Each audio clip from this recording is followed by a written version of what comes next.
One thing that I've been procrastinating a lot on for a long time is actually getting into developing color film.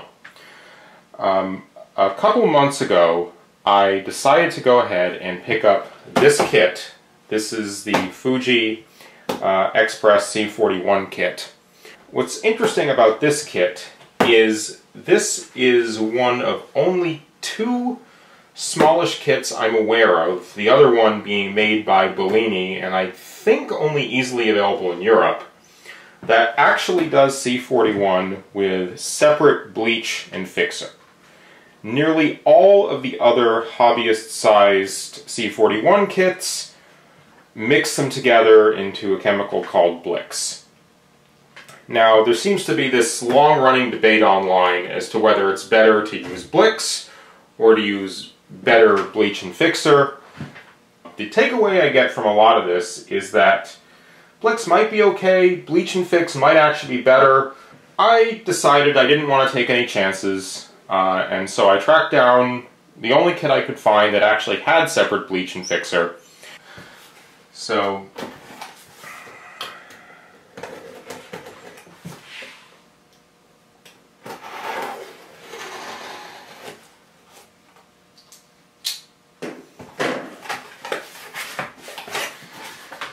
okay, what do we have? Fixer,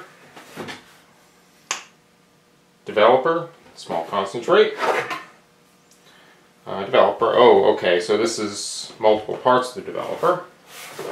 Oh, lots of little ones in here.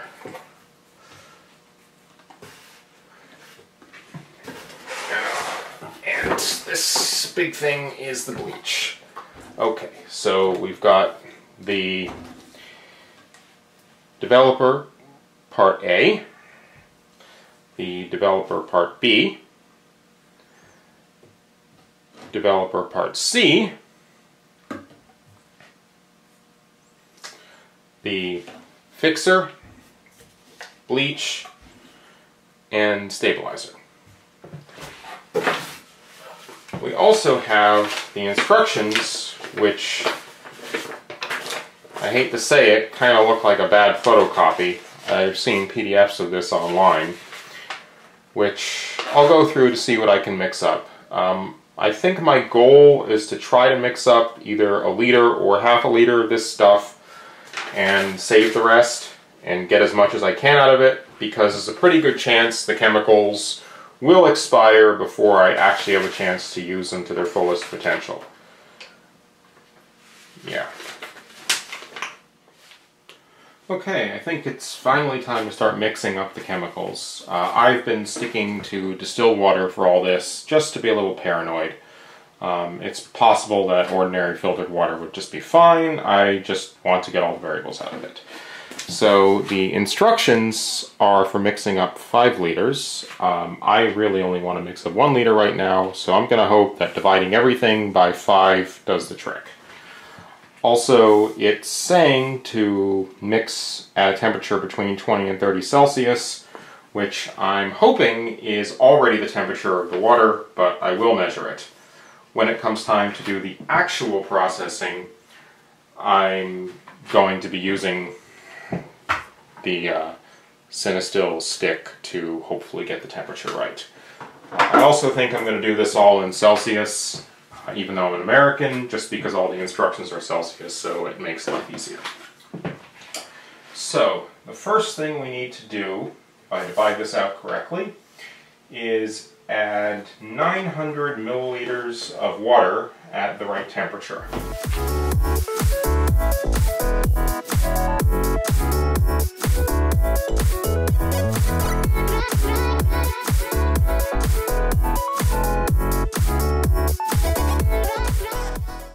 All of our chemicals are now mixed, so I'm gonna go away, clean all this up, and when we come back, it will hopefully be time to get ready to actually process some film.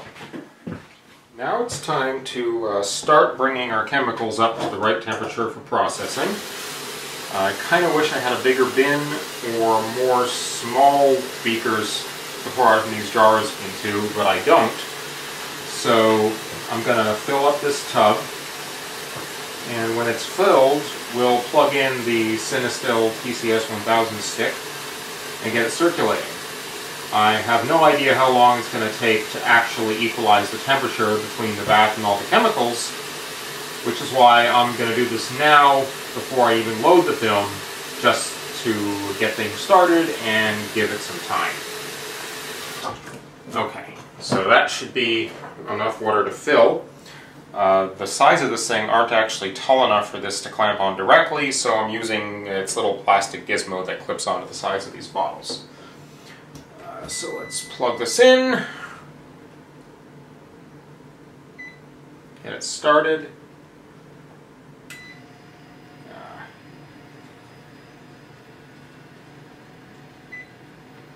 I'm going to set it to Celsius just because all of our processing instructions are in Celsius. And we want to make sure it brings everything up to at least 38 degrees. I'm going to set it to 39 for now, just because, and I'll turn it down once everything's a little more equalized. Now probably time to go get our film out and start loading up the tank. Okay, now it's time to get the film into the processing tank. So I have my changing tent set up, which I use because I don't really have a good convenient darkroom right now. And into it we put all the usual items. We have the Patterson tank with the reels off to the side. I'll leave this in there, put it over here. The lid, which will go in the back, and the light tight funnel. Pair of scissors to cut off the leader because it is 35mm film. A random can opener to help pop open the cans in absence of a better tool. And 2 rolls of Kodak Portra 400 that we're going to try developing. Next step is just to zip this up.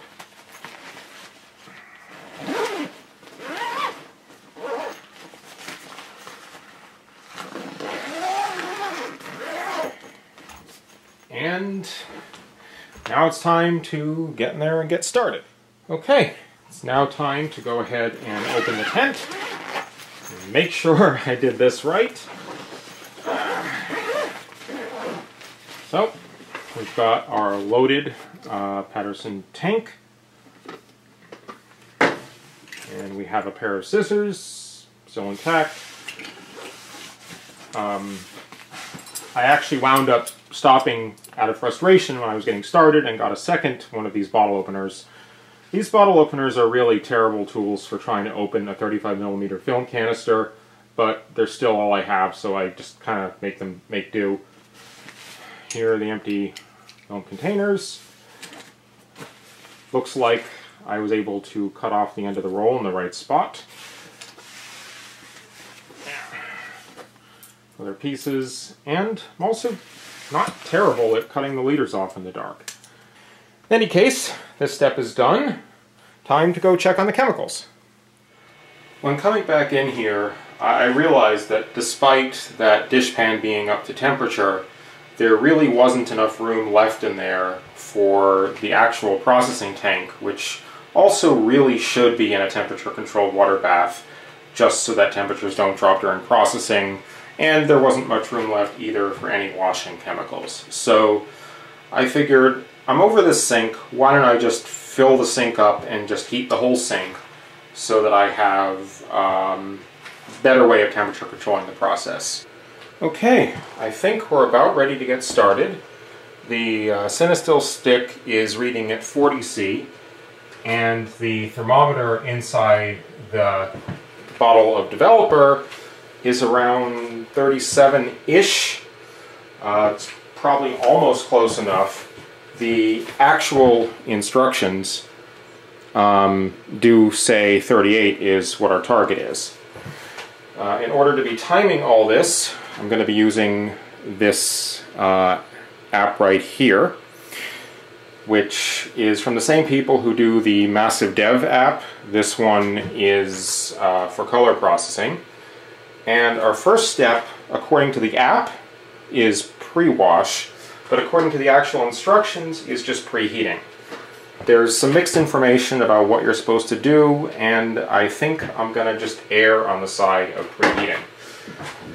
Even though I'm not entirely sure what it will accomplish. Also, in the interests of safety first, once more, we have our gloves. Also, because I'm using the whole sink for this now, any sort of dumping out of anything is going to get a little more challenging. Hopefully I'll be able to manage. So, let's start by preheating.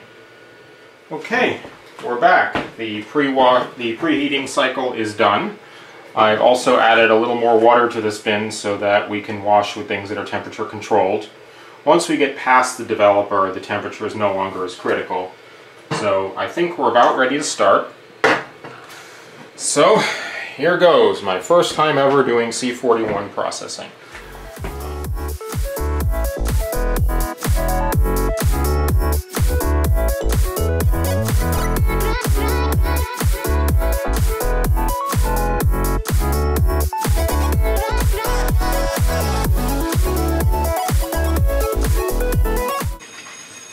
Okay, we're done with the last step. Now, very brief moment of truth. We pull this out, and look, I think I see some images. So let me clean this up, go in the other room, and we'll hang it up to dry.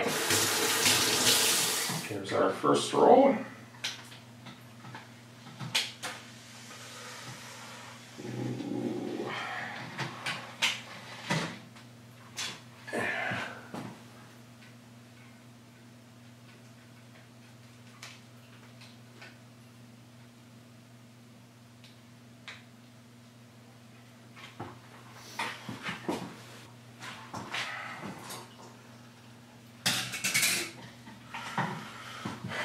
Look, can't really see so well, but the chemistry is actually making things look purple. Okay. Yeah. Handling 35mm film is one of those times when I'm glad that I'm tall.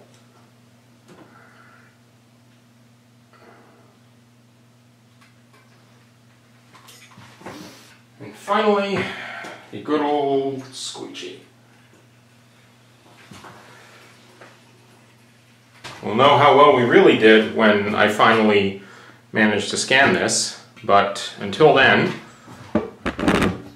let's see if we can zoom in a bit. Yeah, that looks like a processed color negative.